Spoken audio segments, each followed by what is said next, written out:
Hi everyone, I'm Jess from Prospectors and CoreSafe, and I'm your virtual host today. So I just wanted to thank you all and welcome you here.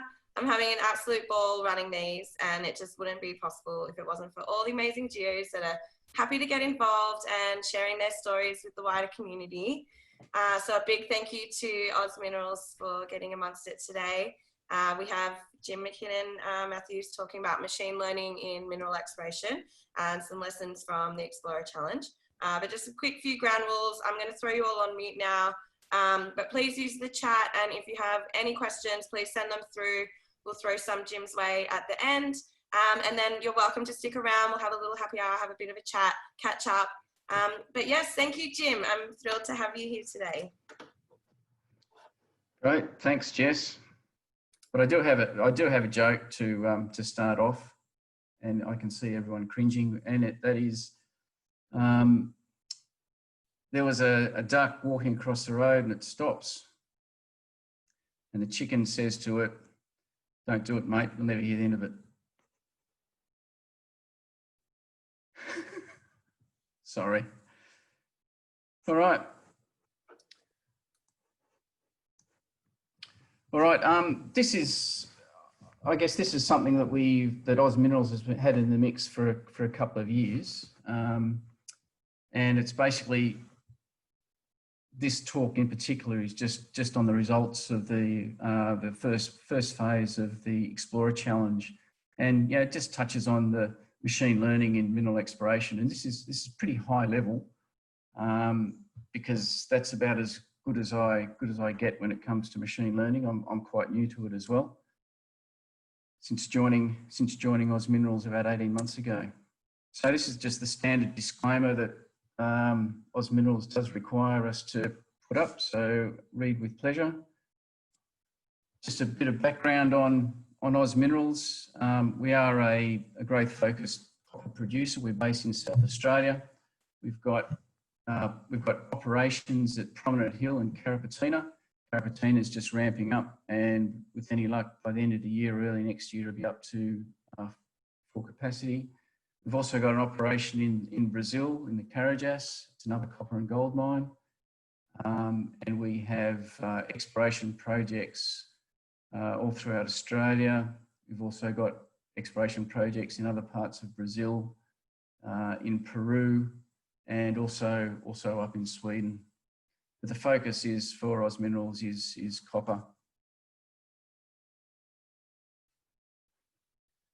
So I guess the for those of you who are familiar with mineral exploration, the exploration process it's iterative, and it does take time, and more money doesn't necessarily help. But what we do is we generate vast amounts of data that doesn't always result in discovery. And with these vast amounts of data, if in the exploration industry, you could, if you're anything like I am, you generate a lot of data, but you really don't use all of it. You might use, say, for geochemistry, you might send samples in for 46 elements, and you might only use half a dozen or a dozen elements, and the rest just get filed. So with all this data that you generate, and in these different regions, mineral exploration is getting more difficult, and the low-hanging fruit in the best jurisdictions, appears to have been picked, and a lot of things contribute to that. Whether it's historical exploration, whether it's everything's becoming more difficult because the trade sovereign risk, there's more cover. So as a result of that, can you get away? Can you move and get more predictive with your exploration by studying harder? We send from go from explorer to a specialist to an oracle. Does this help or does it hinder? So does studying a deposit style more, does that increase the chances of success? The problem with that is all deposits are different, so they all have different characteristics. And this applies to the Gawler. We know a lot about Gawler IOCGs, IOCG is iron oxide copper gold deposits. But maybe we're a little bit too smart and everyone's becoming a little bit too model driven in their exploration. And are we getting too constrained by our own systems modelling? And generally what happens is the deposit's being harder to find and we keep doing the same thing with often the same result, which is no discovery. So what Oz Minerals did decide to do was do something very different with the industry, turn to open data and crowdsourcing. And this is where the Explorer Challenge came in. So the map on the right, for those of you who are not geologists, is actually a magnetic image of the area that we're looking at. It's about 600-700 k's north of Adelaide in South Australia. And the image you're seeing there is a magnetic map. And that's like taking an X-ray of the magnetic rocks. And the hotter areas, the whites and the reds, are more magnetic units, and the blues are less magnetic areas. And the prominent hill is actually the operating mine there.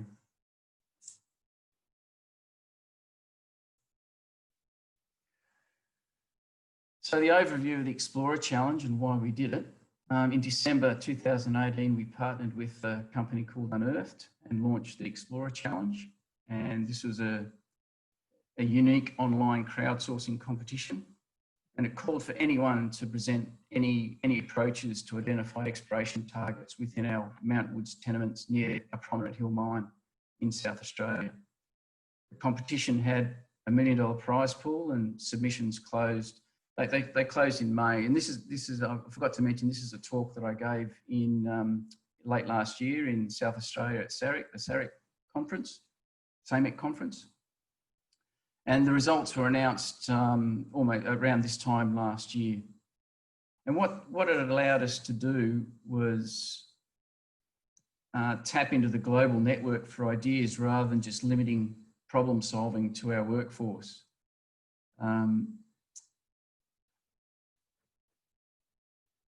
The Explorer Challenge, it gave participants access to what other companies in this industry would consider competitive data. And by doing this, we were able to leverage the power of the global crowd. And we put information out to all, including people with data science and geoscience capabilities. We had rocket scientists, we had geologists, we had machine learning specialists, we had all sorts of people come in on this challenge.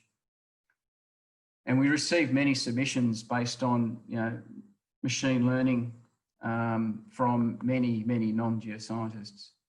And the idea was that why produce one model a year, which is the geologist sitting down in a room and coming up with a bunch of targets, when you could actually generate dozens of different models in a few months. But I guess to have a quick look at what machine learning is machine learning is a branch of artificial intelligence that can organise a huge amount of data very quickly. And basically, they're pattern recognition algorithms that produce clusters or groups of data, with each cluster or group having a particular characteristic. And these learnings, the learning can be unsupervised, whereby only input data is used, so raw assay data, for example. When you get an assay from a lab, you might have 36 elements or something, or supervised or labelled data where the input and output data are linked. Like that's an example of that might be downhole geology. So you'll have a drill hole with a known depth and some geology attributed to that depth. So there are many different algorithms that can be used in machine learning. They're not just limited to one. People are coming up with different algorithms all the time. And the aim is to build a model.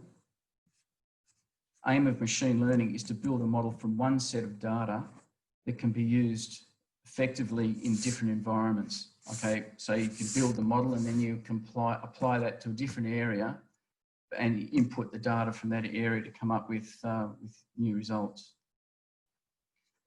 Just the thinking around machine learning and data science has been around for a very, very long time, and some of these algorithms have been used for decades. But what is new now is the availability of huge amounts of data, and that it's in a format that can be used.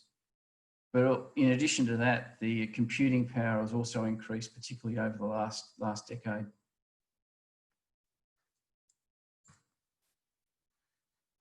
An example of this, of machine learning, and what we did at Prominent Hill is, for example, that to understand the geochemistry we traditionally used, we've used a program called iGas, which is like Excel on steroids. And that can plot the assay results from one element against another. So, and you can get up to two to three elements at a time, and then they get broken up into different groups. Machine learning is able to take this process at an extreme level and use dozens of elements to create clusters. So you're not just looking at 2 or 3 elements, you're looking at dozens. And what you can do then is you can actually incorporate these with more geophysical data, some geology, and create new clusters. So you can have some supervised learnings put into the mix, and that can give you that can help you identify potential near-miss situations where you've just missed mineralisation or an ore body. And the unsupervised data merged with the supervised data can be a very, very powerful predictive tool. And just an example of this, machine learning and artificial intelligence has already been used in mining. It's actually quite commonly used in ore sorting to identify different minerals along the in the process of the ore actually going to the mill.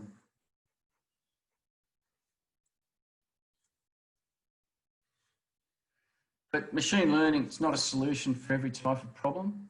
So if you've only got a small amount of data and you don't have many variables, simple stats and human-made rules will produce better results.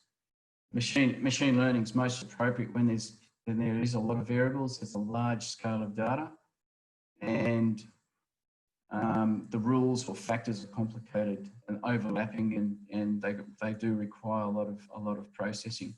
But what's critical in using machine learning in this environment is that all the data is a very, very good quality. It needs to have a lot of massaging at the front end.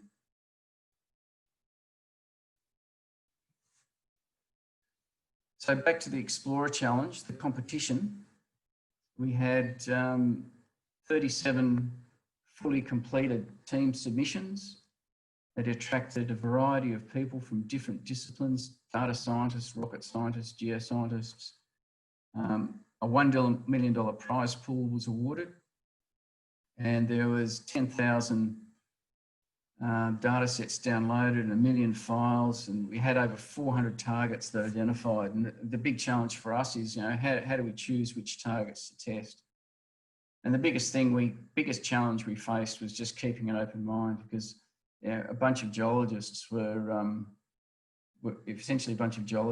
there trying to determine which targets to actually test. And our initial attempt to select the drill targets failed miserably because we introduced our geological bias. And that first attempt was getting 20 people into a room for 2 days and go through each of the 400 targets and decide whether and try and rank these. But we introduced our geological bias. So in the end, we ended up going through a consensus approach, looking into areas identified by the highest density of groups that targeted that particular area with no other weighting applied. And what that came up is with a heat map, which you can see on the right there. The fact that multiple groups use different techniques and data sets ended up with those areas that look a bit hotter than others, gave us the confidence we're heading in the right direction. And then what we did was we used our existing drill results to see if it was volumetrically possible in areas that had high drill hole density for identified targets to fit, and then eliminated the options that were physically impossible. So what I mean by that is, if one of those hot areas had a lot of drilling and we couldn't fit a deposit, that was discarded. We moved on to the next hottest area, if you like. And we had issues with target location accuracies as well, because some teams had a 400 by 400 metre area where they targeted, and other teams had given us an actual coordinate of where to drill. So we ended up drilling the top 6 consensus targets, and each of these, when each of these targets were drilled, we had a machine on site that was able to give us assay results pretty much straight away. It's called Core Scan. Bort Longyear had one. So with the drill core would come in from the drill rig. They would get processed to a degree, and then the core would go through this core scan process, where each metre was given an analysis, and then these samples, these assays, were then sent to 3 different teams, and their job was to try and predict whether we were coming up to mineralisation, whether we were moving away from mineralisation. And this was all a big experiment. This was all, no one really knew how it was going to go and what the learnings were going to be. Unfortunately, COVID has kind of put a halt to testing. We've tested 6 targets so far. There's another dozen in the mix to be tested that were planned to be tested starting in May, but that's been put on hold for the time being. And the idea of that was to, just to see whether or not we can get the geologists to make faster, more informed decisions. And this is pretty much cutting edge stuff in exploration. So we received 37 submissions, and what it has done is it's really challenged conventional thinking in mineral exploration. And we have actually started working with a number of these groups to help us refine our exploration strategies, because again, doing the same thing over and over again and getting the same result, which doesn't lead to a discovery, is madness. And we are looking at how crowdsourcing applied, not to finding exploration targets, but it's also opened up other opportunities within the business. And it's be able to push beyond the boundaries of what's normal in exploration, and how we think more broadly about innovation and how we can actually do things differently.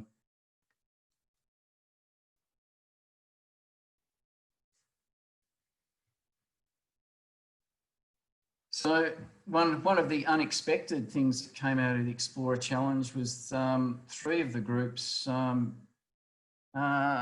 up with commercial companies out of this. So they actually found that they were pretty good at what they did, and they've made businesses out of it.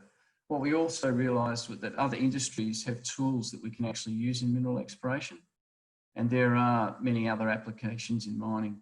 But again, I emphasise, right at the beginning, when you go down this path, and this was one of the key learnings, is the data has to be organised in a very, very specific and a very, very organised way.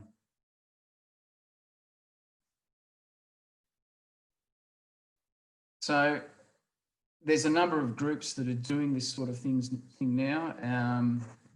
We've had a number of discussions with other groups who are various stages of down the path. But one thing I can say is that machine learning, it's in exploration, and it's here to stay. And you'll see more, and you will hear more about it.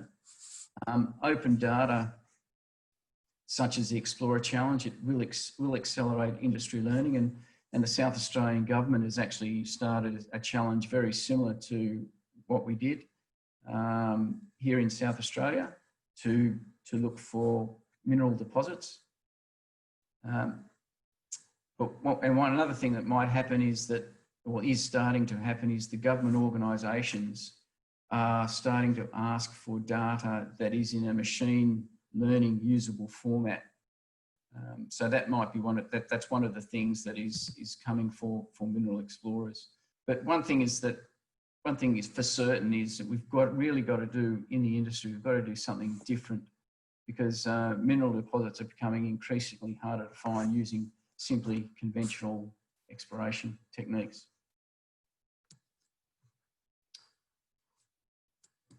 And that's me.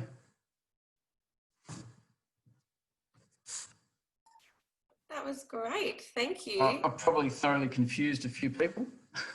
Do we have any confused myself. Any questions for Jim? I haven't seen anything. I'll tell another joke. Michelle's got one. I'll just throw her off mute. Yeah. As I said, Hello? I might Hello? Yep. Hi. Yeah, Jim, thanks for that presentation. My question for you is, not to be rude at all, but I'm noticing younger generations in mining seem to like quickness and automation. So with your involvement in using these quicker automated kind of, programs and making things more efficient in a sense, what's your biggest concern with using them? Do we lose any, what am I trying to say? Do we lose any of like our base geologic foundation, such as paper maps, such as, figuring out the equation of density, not just something nice and quick? Like, I just think sometimes people are too quick to just use Excel and say, yep, done, and they don't think about it. Yeah, and that is an issue. I think you've got to use it. It's not a silver bullet, and I probably didn't make that clear. I think it's another tool in the toolbox for mineral exploration. And what we found is going down this path of it was purely an experiment, going down, and it was purely a data science exercise. And the drilling, we didn't hit anything. We didn't hit any significant mineralisation out of it. So we got a lot of learning out of that. And we've got to go back to we've been back to the drawing board a number of times, but there was a number of learnings we got out of it. And one of them is you still need that geological input, and you still need to do the groundwork first. So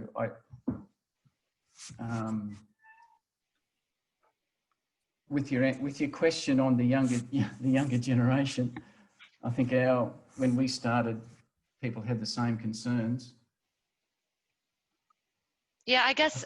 I think it depends on the individuals and the actual companies that are actually doing the work. So your concern is that we're becoming too automated? Well, so I've just hit my 11 years in mining, and I remember when I started over in Nevada, they had all these big Mylar sheets, paper maps, beautiful handwriting, and I was like, oh, that's cool, did that at university. And then as I moved to Australia and started getting involved in Western Australia and seeing Vulcan and all these great softwares, I can see where you should know, in this example, like your base, like how do you actually do it, and then get the computer to figure it out. Like anything, you should know how it's doing it. So I'm just concerned if you go too far down some of the computer way, like you have to make sure people from university are still learning the basics and not getting too quick to say, oh, yep, IOGAS, play, does it. Yeah. Yeah, so I just, I like it. I like advancement. I think it's great. I think the industry actually needs more. We've got some good tools, some good software. And in fact, in universities now, I see they're actually implementing more technology, which is really good. Yeah. So just wondering your thoughts. Yeah, certainly what I've found is I started in the early 90s and it was still paper maps, and everything was hand drawn, and I don't think you can stop the GIS systems that are here now, the data science, the machine learning. We're not going to be able to get away from it, but I think again, it's a tool. You still got to have the background, the fundamental background in geology. And I, from what I understand in the universities, particularly in South Australia, they still do focus on that. And there are still mapping programs going on with the universities. Yep. So that they are still teaching that, but I guess in practice and in reality, a lot of geologists, when they get into mineral exploration, is much of the mapping skills are going, because a lot of the surveys are not doing any mapping anymore. And that's a fundamental skill, but again, by the same token, a lot of people are exploring undercover, where mapping skills are not as critical, if you like. Yeah. Yep. Absolutely. Good point. Thanks for that. We've got a few more, so I'm just going to unmute David. Thanks, Jessica. Great talk, Jim. Two questions. I guess you touched partly on one of them, but what was the most surprising aspect of your machine learning study? And the second part is the opposite of that. What was the least surprising part of all this data munging exercise? Can I refer you to one of my colleagues? Sure. Can we do that, Jess? Yep. Can we refer that to Andrew McCulloch, please? You're up, Andrew. Thanks, Jim. Yeah, you're appreciate welcome, that one. No, you did well on the presentation. The biggest learning was that, and it comes to the point earlier, that geology is still important. So the teams that had both data scientists and geologists actually did far better in the assessment process and in terms of being able to have that explainability and also have that what makes sense, that sense check, not just pure data science. So that was from the main competition. That was the biggest learning. The other part of it was the downside, was that from my perspective, I don't think there really was actually. We did a data science challenge before as part of the Explorer Challenge as well. So we actually spent the first 6 to 8 weeks, actually working with the data scientists and actually getting them familiar with what geology is. Actually, Ian Anderson gave a fantastic, and so did Hamish, they gave a fantastic 101 of geology for data scientists. And so what happened was that actually got data scientists interested in the problem of exploration. And so it was, and then through Unearth, we encouraged those teams to then team up with geos. And it was a couple of those teams actually did very, very well in both parts of the challenge. So I hope that answers both of those. Yep, I think so. He's gone off mute. So we've got Adrian as well has a question. So I'll just throw him in. Hey Jim, how you going? Yeah, good, thanks. Congratulations to Oz Minerals for being early movers on this. And as you pointed out, the South Australian government have followed this, and was because of your challenge that we kind of talked to Unearth and realised that we're somewhat blessed with a fair bit of data in South Australia, and it actually gives us a competitive advantage over some other jurisdictions. And so we have launched that challenge. So my question is really that, you said that the results haven't been, you know, crash hot or not what you would have hoped. And given that, how would you do the ranking now? Like from what your learnings, how would you change the way you ranked targets from a similar kind of process? Yeah, you know, we certainly have realised that, you know, I think bringing in some geological input into the process. We are actually still because we were operating purely on the Explorer Challenge for these first round of targets. We've actually got a number of different data science and machine learning algorithms from different sets of data that we're using to help focus our next phase of drilling, as well as using more geological input into those. So there's the more information we can get into this was just the data, the Explorer Challenge, as you know, was one phase. This next phase of drilling will incorporate probably another 2 or 3 different both data science and geological models into the next round of targeting. If I can, I'll ask a follow-up question. Yep. So there are lots of aspects or approaches. There are a lot of different approaches that the contestants had, and one of the common approaches, for example, was trying to grid geochemistry away from where it's known. Have you kind of broken up the different approaches and thought, well, we can take this one, we can leave this one, and thought about it in that way? I guess that was one of the ideas of having the Explorer Challenge in the first place. Is, you know, you're out there trying to gather ideas about what may be relevant, what may not be relevant within mineral exploration, what we can and can't use, or what we potentially could use.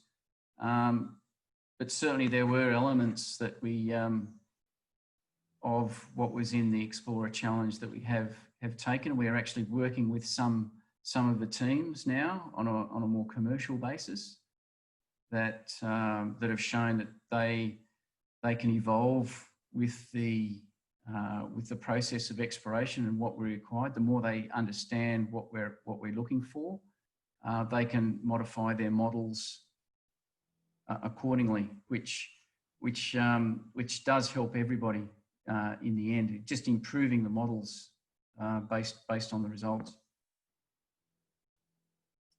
Thanks, Jim. I think that's it for now. So thank you. And yeah, like I said, everyone hang around, have a bit more of a catch up so you can all turn your cameras on. It's nice for everyone to see each other. And yeah, turn your mics off and yeah, have a chat and have a great weekend. It's a bit different in every state, but long weekend for me. So I'm a bit excited for that. But yes, thank you so much, Jim. That was really great. Yeah, thanks, Jess. Thanks for the opportunity. Thanks.